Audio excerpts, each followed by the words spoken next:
Hello Summoners and welcome back to another ProGuides patch rundown video. My name is Christoph and today I'll be going over all the changes that were made in patch 10.1. I'll cover all the details including a tier list for each role that was made by our challenger analysts and partnered pro players. Patch 10.1 is the very first patch of the new season, and the huge number of changes have raised a ton of questions. Will Sylas become broken again? Is Kassadin finally being gutted? Is Aphelios no longer viable? Don't worry, we got you all covered, and we'll answer all these questions in this video. But remember, since the patch just hit the live servers, please do keep in mind that our tier lists are purely predictions. We encourage all our viewers to comment on these lists and say if you agree or disagree with us on specific champion placements. Also, as a reminder, there will be an updated tier list 1 week into the patch, which will use fresh statistics to give you guys the best and most accurate tier list available. And as always, today's question of the day is, what are your thoughts on the new champion Set?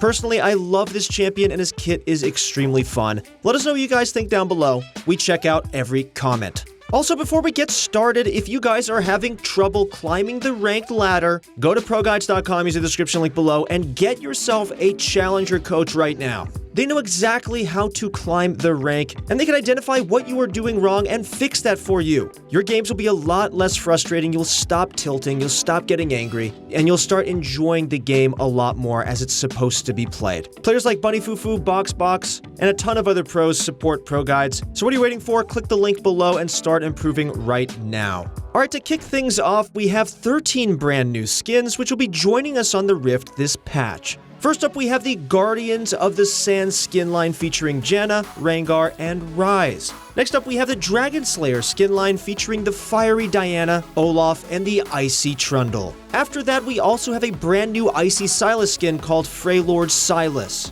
And lastly, we have my favorite skin line of this patch called Mecha Kingdoms. It features Mecha Kingdoms Leona, then Mecha Kingdoms Jax, Mecha Kingdoms Garen, and the Prestige edition of this skin, then Mecha Kingdoms Draven, and lastly, Mecha Kingdoms Set. Speaking of Set, he will be released sometime in patch 10.1, and trust me guys, he's one of the most fun champions that Riot has ever released. His kit is super energetic, and you can really feel the impact he has with one of his punches. Also, if you received the loot item last patch called Set's Calling Card, then make sure you hold on to that. We have some inside leaks which hints that this card could potentially give you the new champion for free. Also guys, if you want to become a master at Set, then make sure to check out our previous video called The Only Set Guide You'll Ever Need. Our challenger analysts have spent dozens of hours mastering this champion and will be sharing all the hidden tips and tricks about him. Lastly, as a reminder, Set will not be included in our tier list this patch because our analysts follow a general rule where we don't include new champs or reworks into our lists. However, we will make sure to include him next week in our mid-patch update, so click that sub button to stay notified.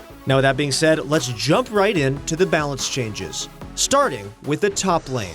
Mordekaiser has been one of the strongest top laners in the game for quite some time and is finally being nerfed in patch 10.1. His passive, Darkness Rise, will have its duration lowered from 5 seconds to 4 seconds, and the movement speed this ability grants will be nerfed from 3 to 9% to 3% flat at all ranks. Although this nerf doesn't really tackle his insanely powerful laning phase, it was much needed nonetheless. Whenever Mordekaiser sent you into the Death Realm last patch, he just needed to walk up and auto-attack you until he procs his passive.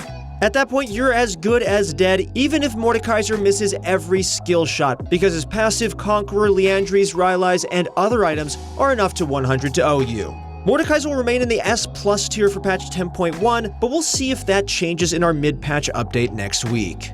Although Jace has been a decent top laner for high elo recently, he's actually quite weak for the ranks of Platinum and below. This is mainly due to the numerous amounts of nerfs he's received last season, combined with some shifts in the top lane meta. For patch 10.1, Jace will receive a buff to his Q, Shock Blast, which will have its damage increase from 55 to 305 to 55 to 330. This is a decent buff to Jace, which doesn't really affect his already dominant early game, but helps his mid to late game scaling. Jace will be moved up into the B tier this patch. Ever since the start of the preseason, Jax's playstyle has shifted completely. Although he's still an incredible mid to late game split pusher, he just doesn't have that same 1v9 potential anymore thanks to the removal of Shojin and the true damage on Conqueror. This means that you'll actually have to build penetration items and be a lot smarter when it comes to 1v1ing in a side lane. For patch 10.1, Jax will receive one quality of life change, which allows his R passive to work correctly with Ginsu's Rage Blade.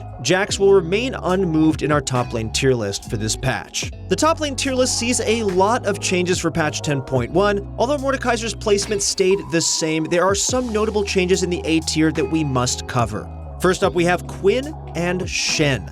Since the start of the preseason, Shen's win rate and play rate have been steadily increasing, and he's getting really close to those S-tier numbers. He's a considerably strong champion at the moment, and most players underestimate him because he's traditionally a slightly above average top laner. His ability to impact the other lanes with his ultimate is extremely valuable right now because of the importance of bot lane and dragons. If you're looking for an easy champion who can punish proactive plays from the enemy, then give Shen a try.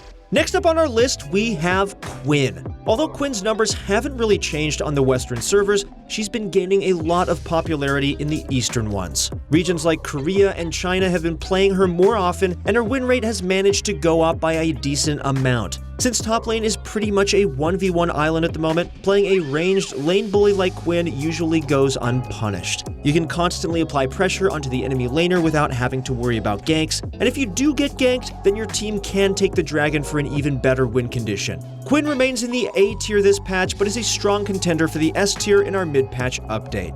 Diana recently received a rework and is one of the strongest champions in the game right now. However, she remains as a C tier top laner due to the matchups being a lot harder for her to manage. Diana will get dumpstered by most bruisers up here, so if you're looking to play her, then stick to the mid lane.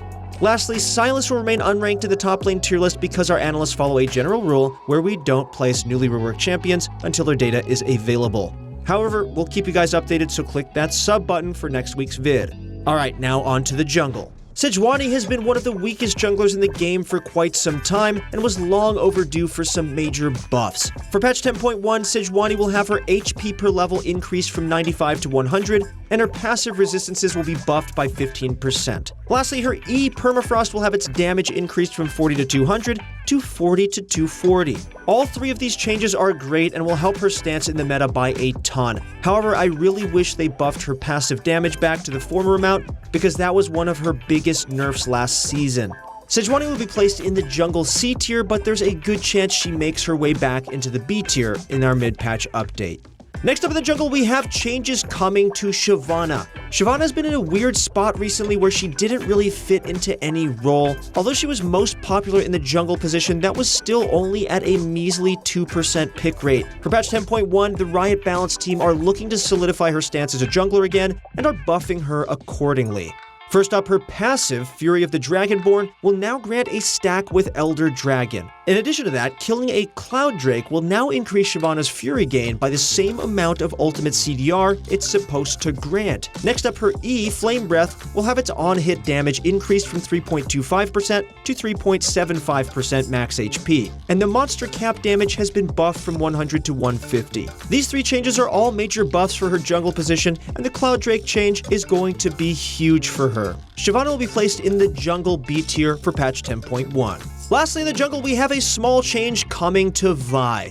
Her ultimate, Assault and Battery, will now be unstoppable during the entire animation of her ultimate. For those who are unaware, you could potentially peel Vi away from her target when she reached her target and was in the uppercut animation. This is a change that Vi mains have been waiting for a very long time, and I'm glad Riot decided to implement this. The jungle tier list only has a few changes in our 10.1 rundown. In the S tier, we only have one new champion, which is going to be Master Yi. Although he's still not that effective in higher elo, Master Yi has been stomping his way through the ranks of Iron through Platinum.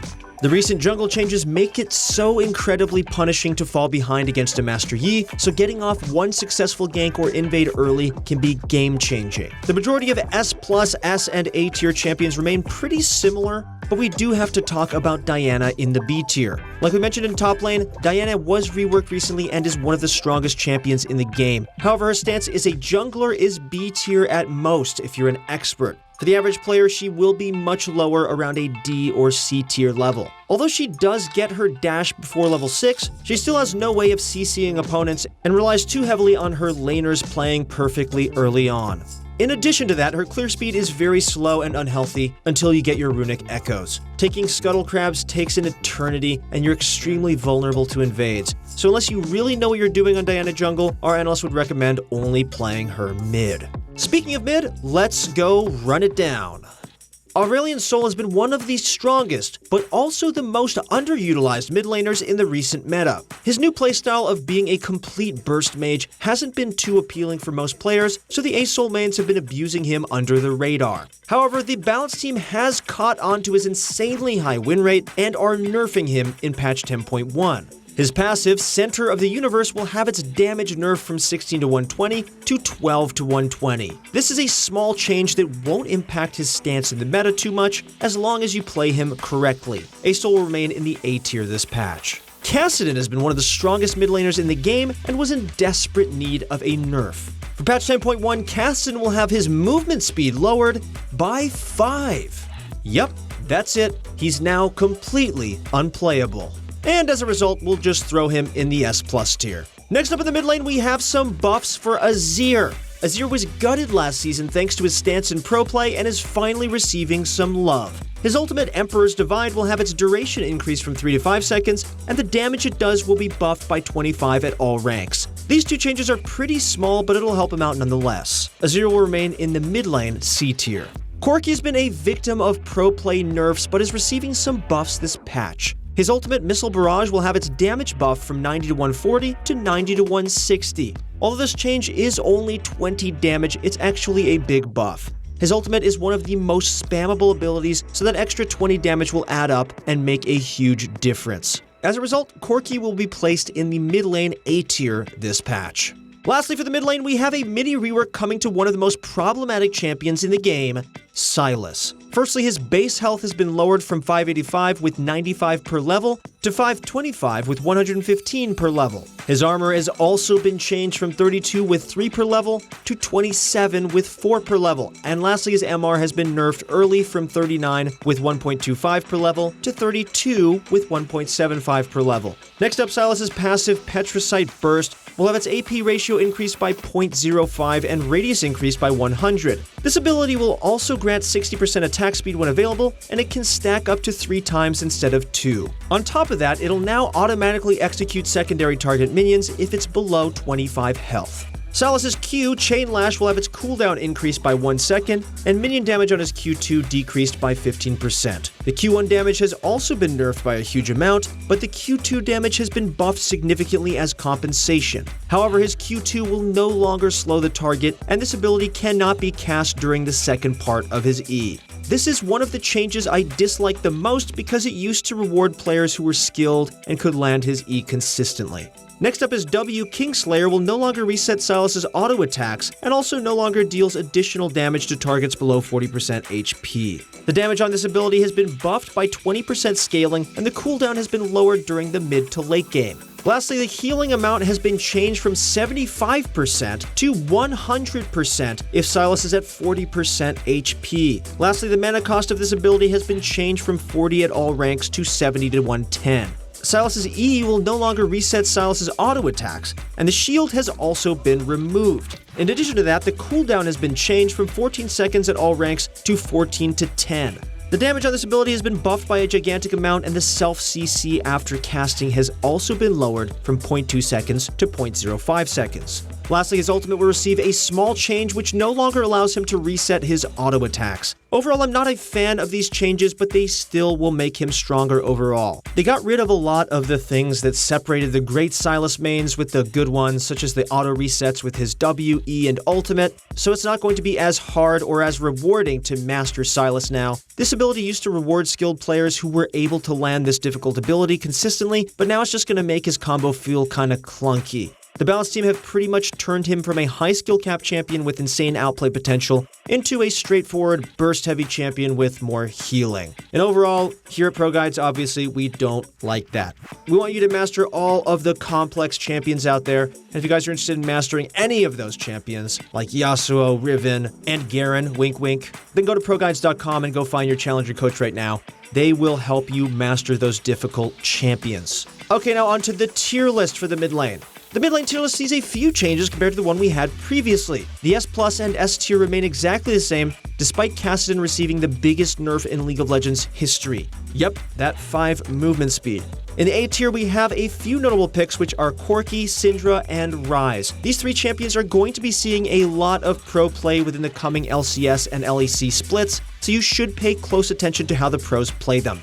Our analysts highly recommend you play Syndra this patch because she's relatively easy and does a ton of burst. Even if you miss your Qs, you'll still be dealing a ton of damage regardless thanks to your ultimate. She's one of the best contenders for the S tier spot in our mid-patch update, so make sure to try her out at least once. In the S Plus tier, we have the famous Diana pick. Anyone who's gone against a Diana recently knows just how broken she is. Not only does she have a strong early game laning, but her ultimate is super easy to use and can one-shot the entire enemy team. She travels at the speed of a Malphite ultimate thanks to her E, and she does an Orianna shockwave styled ability with her ultimate. If you're a mid laner, then you need to abuse this champ at every given opportunity. Our analysts highly anticipate a nerf to her within the coming weeks, so grab that free low while you still can.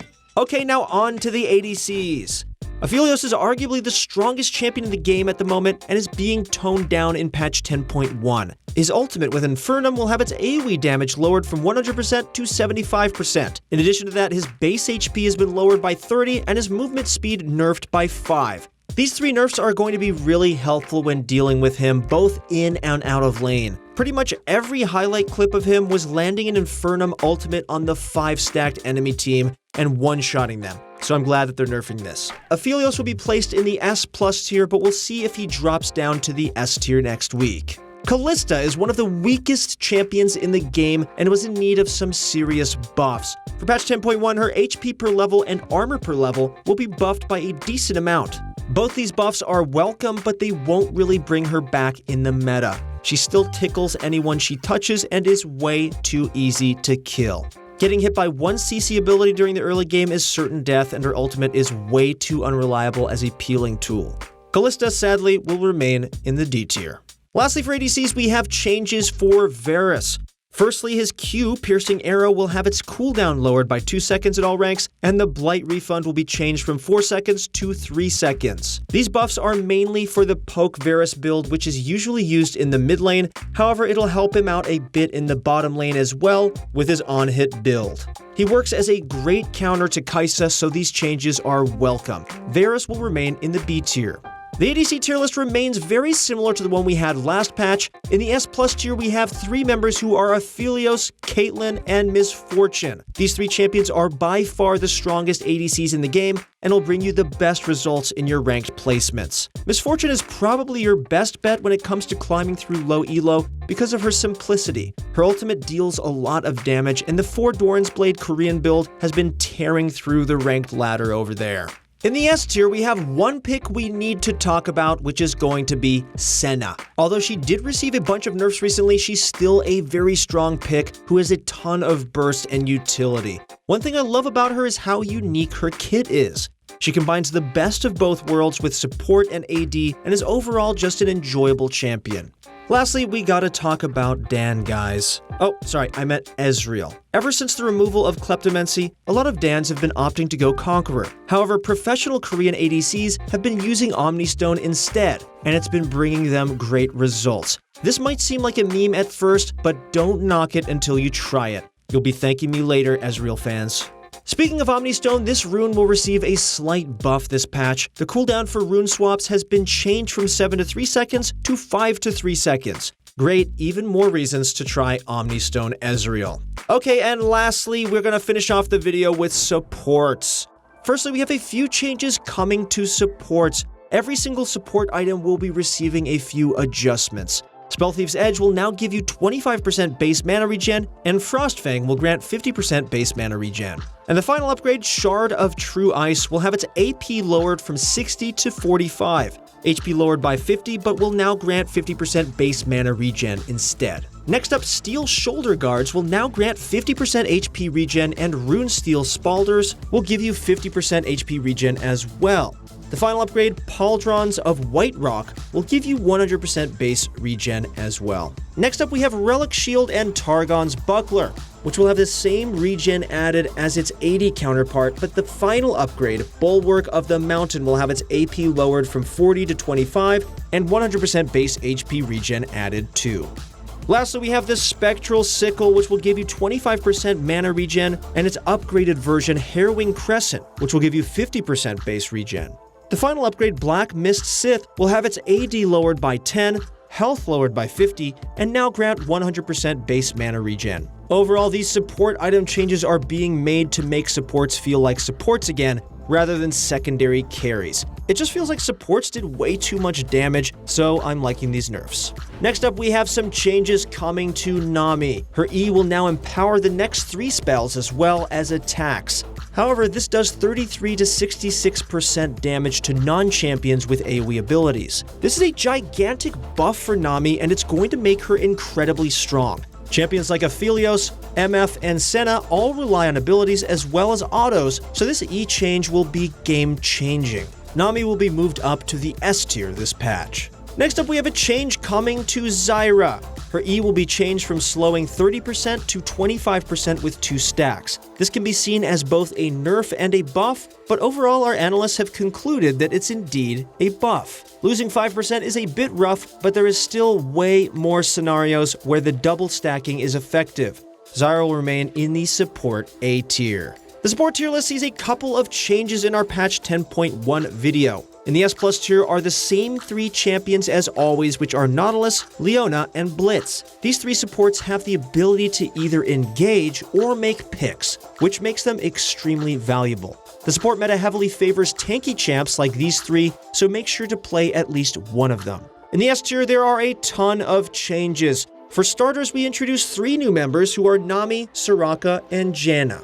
Soraka has been dominating in the support role recently, and her win rate has been climbing steadily since the preseason started. This is kind of strange because there were no major changes made to her kit recently, but it's most likely due to the meta shifting in her favor. If you're looking for an enchanter support to climb with, then we highly recommend you try out Soraka.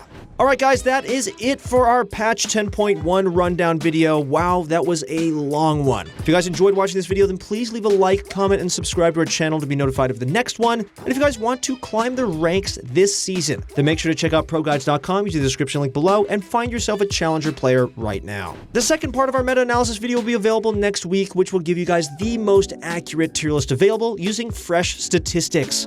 Click that sub button, guys. We want to see you there. That's it for the video. Thank you guys so much for watching. Good luck in your next few games, and we'll see you on the Rift.